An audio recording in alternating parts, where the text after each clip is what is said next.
Hello friends, I am Dr. Sujit Chandratriya. I am an endocrinologist. I do treatment of diabetes, thyroid, hormonal obesity, etc. Today we'll talk about PCO. It's also referred as polycystic ovarian disease or polycystic ovarian syndrome. PCOD is a common disease. Usually the girls present with obesity or excess weight gain, irregular periods in most of the cases, hirsutism or excess hair growth on the face and the body, thickening, darkening of the skin called acanthosis nigricans. Excess hair loss because of excess male hormone is also seen in PCOD. It's a fairly common disease affecting 10% of young girls, and because of lack of knowledge, many people do not get adequate treatment on time. So friends, let's see what happens exactly in PCOD. In PCO, both the ovaries usually get swollen, they become slightly larger. They tend to develop lot of small follicles which are unruptured and they form something called string of pearl appearance. Because of some imbalances in the bodily systems, this actually occurs, and these follicles do secrete certain unwanted hormones, changing the ratio of male hormone to female hormone in many ladies. And because of that, the ovulation suffers and we tend to get multiple symptoms of PCOD, just like irregular periods, which is the commonest symptom of PCOS or PCOD. Around 50% girls are obese or overweight. Many girls tend to get hirsutism or excess body hair. The hair tend to be on face also, in beard mustache area. There could be acanthosis nigricans, that is thickening and darkening of the skin in certain areas of the body, indicating insulin resistance in many cases. Acanthosis is mainly seen on the knuckles and the nape of the neck, and also in axilla in some cases. As we said, some girls exhibit symptoms of excess male hormone, indicating slightly bass or slightly hoarse voice, lot of hair loss, and that too of the type of androgenic alopecia, some increase in the facial hair growth, and in extreme cases actually development of beard and moustache in some girls. Testosterone causes oily skin and development of a lot of pimples also. Some scientists have even postulated that excess male hormone in a female body can increase hostility and can cause some behavioral changes in the girls of PCOS with excess testosterone levels. When we approach PCOD, we take a detailed family history for obesity and diabetes. We do a physical examination. We have to perform certain hormonal tests in the laboratory, and the diagnosis is supported by appearance of ovaries on sonography indicating multiple follicles. PCOD is a hormonal disease with certain genetic causes, and there could be a family history of PCOD, obesity, diabetes. Even high blood pressure and heart diseases are found more frequently in the relatives of PCO patients. Along with genetic causes, there could be many external, behavioral, environmental causes which can cause PCOD, and overall syndrome of insulin resistance is implicated in the causation of PCO. Because of multiple hormonal imbalances and intricacies, it's very essential that an endocrinologist or a hormone specialist does the treatment for PCOD. If at all a doctor is chosen who is not experienced in the treatment of hormonal disorders, we tend to miss lot of complications, consequences, and other troubles which arise out of PCO. So it's very essential to keep it in mind that this is an hormonal disorder and should be treated accordingly. As we discussed already, the family history of certain disorders are very important, and it's likely that our patient also could suffer from those disorders in the future. Especially we should pay attention to diabetes, high blood pressure, heart disease in the family, and we should be treating the patient accordingly. We should also do certain hormonal tests to rule out any other diagnosis which can actually present just like PCO. Disorders like ovarian cancers, prolactinoma can come up with hirsutism, excess hair growth, or irregular periods respectively. Many other hormonal disorders can come up with irregular periods and hirsutism, and we should actually be very certain before we start treatment of PCOD that there is nothing else we are missing. Once PCOD is conclusively diagnosed, the first step is to prescribe proper, balanced, nutritious diet and plenty of exercise.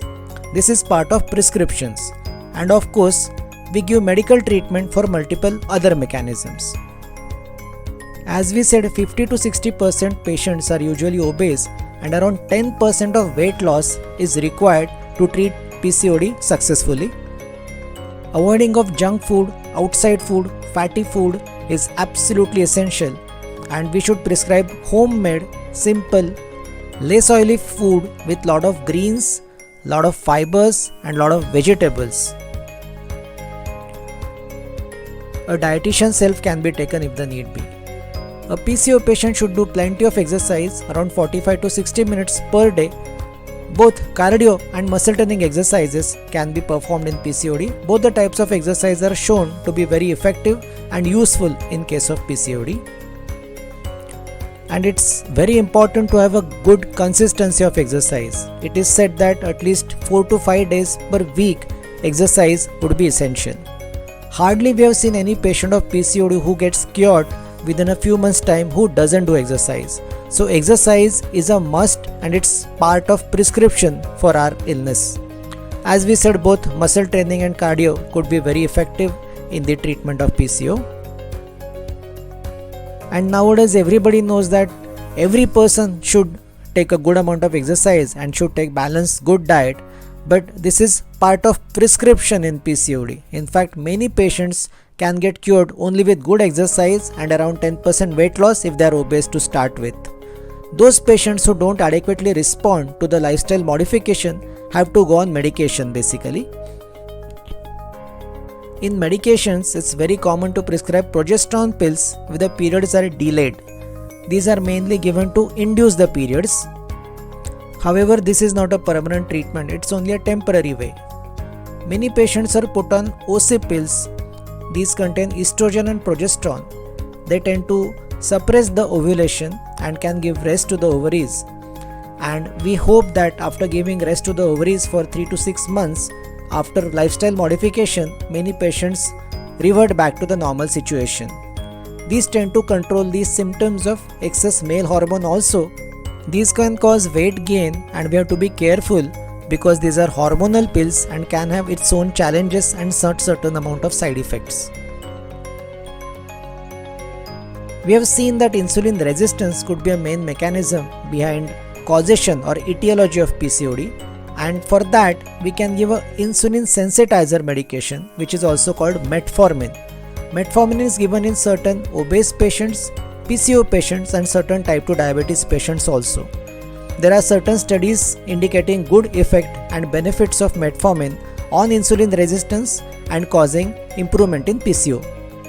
Certain molecules like inositol, chiroinositol have shown to be beneficial in PCOD and multiple studies and researches are going on at present. Girls with excess facial hair, hirsutism, can be benefited with medications like finasteride or spironolactone, which should block the male hormone production and can reduce the hirsutism in those cases. Because of these all altered hormonal ratios, many patients would present with infertility directly and there would be requirement of other treatments which can actually help the person to conceive. When PCO patients conceive, there could be more chances of abortion, development of gestational diabetes mellitus or high blood pressure and swelling on the body during the pregnancy. So we have to be extra careful when we treat patients with PCO and pregnancy. Now something about the traps in the treatment of PCO. Many patients after achieving regular ovulatory periods or after achieving fertility ignore the continued care of the PCO. Apart from this gynecological manifestation, a PCO patient tends to get type 2 diabetes, high blood pressure, obesity, high cholesterol, heart disorders in certain cases if enough care is not taken. There are certain studies indicating increased incidence of breast and uterine cancer in further life of a PCO patient if at all proper treatment is not taken.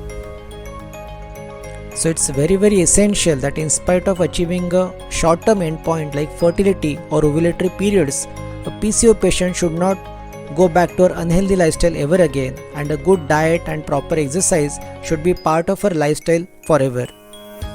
So friends, PCOD is a disorder which was very uncommon once, fairly common nowadays, affecting 10% of the girls. We have to keep a very high index of suspicion for diagnosis. Diagnose it properly, take proper good family history, examine the patient, investigate the patient and give good treatment.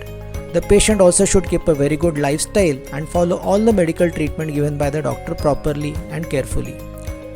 An endocrinologist, hormone specialist is a right doctor to treat PCOD. So friends, kindly inform us how did you like our video about PCOD, and kindly comment, like, share and subscribe to our channel. Thanks a lot.